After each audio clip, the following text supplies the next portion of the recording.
जिस तरह से ब्लास्ट हुआ, रामेश्वर कैफे ब्लास्ट, और इसके बाद बड़ा खुलासा हुआ है, आरोपियों ने फर्जी आधार कार्ड बनाया था, बंगाल में पहचान छुपा कर रह रहे थे, कई होटल्स में रुके हुए थे। दोनों आरोपी पश्चिम बंगाल से बेंगलुरु लाए गए और आज एनआईए के स्पेशल कोर्ट में उनकी पेशी भी होनी है। गिरफ्तारी कल हो गई थी। इस पूरे मसले को लेकर संगीता, आज क्या खास नजर आ रहा है? क्योंकि कल इस मुद्दे पर राजनीति भी गरमाई। बंगाल को आतंकियों का गढ़, आतंकियों का पनाहगाह कहा गया, लेकिन ममता बनर्जी ने कहा कि हमने तो भाई 2 घंटे 1.5-2 घंटे के अंदर ही गिरफ्तार कर लिया आतंकियों को। क्या तस्वीरें हैं आज की? जी हाँ, मैं आपको बता दूं कि कल जब गिरफ्तारी हुई, एनआईए ने जब दोनों संदिग्ध आरोपी हैं उनकी जब गिरफ्तारी की, उसके बाद हम देख रहे हैं कि किस तरह से राजनीति गर्मा गई है।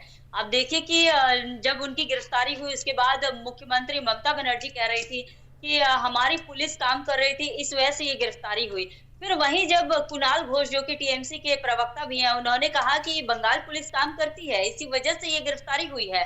क्योंकि कहीं ना कहीं यहाँ पे उन्होंने जो सेंट्रल पुलिस पर एक सवाल उठाया, सेंट्रल जो बीजेपी की सरकार है उस पर सवाल उठाया कि बेंगलोर से पश्चिम बंगाल ये आरोपी कैसे आए, ये तो डायरेक्ट पश्चिम बंगाल नहीं आ गए, इस बीच में वो इतनी दूरी तय कैसे कर दिए, इस बीच में क्यों नहीं पकड़ा गया। वही जाकर आप देखिए कि सीएम कह रही है कि हमारी बंगाल पुलिस काम कर रही है, लेकिन जब आज जो एनआईए है, एनआईए की कोर्ट में पेश किया जाएगा, एनआईए ने कहा कि वो लगातार इनकी गिरफ्तारी को लेकर जांच कर रही थी, जिसके बाद जब उन्हें फुटेज मिला और फुटेज के आधार पर ये कहा जा रहा है कि ये सभी लोग हावड़ा आए, हावड़ा से जब बस पकड़कर ये लोग वहां दीघा में गए, दीघा जाकर वहां पे रुके हुए थे और इन्होंने फर्जी आई कार्ड बनाया हुआ था, फर्जी आधार कार्ड बनाया हुआ था, फर्जी आधार कार्ड के आधार पर ये रुक रहे थे। और साथ ही आप देखिए कि इसी मामले में बीजेपी घेरती हुई नजर आ रही है टीएमसी को। बीजेपी कह रही है कि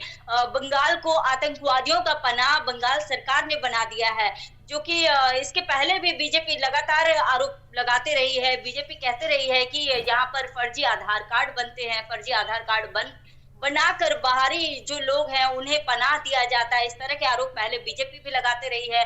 लेकिन वही टीएमसी अपने आप को बचाते हुए ये कहते हुए नजर आ रही है कि मतलब उतने दूर से यहाँ तक कैसे आ गया, उसके पहले पुलिस ने कोई कार्रवाई क्यों नहीं की, पहले क्यों नहीं पकड़ने में सफल रही सेंट्रल की पुलिस, इतने दूर तक कैसे एनआईए ने पहले क्यों नहीं पकड़ लिया। आखिर बंगाल पुलिस का साथ मिला, तभी जाकर बंगाल पुलिस ने पूरी तरह से सहयोग किया है, जिसके बाद ये गिरफ्तारी हुई है।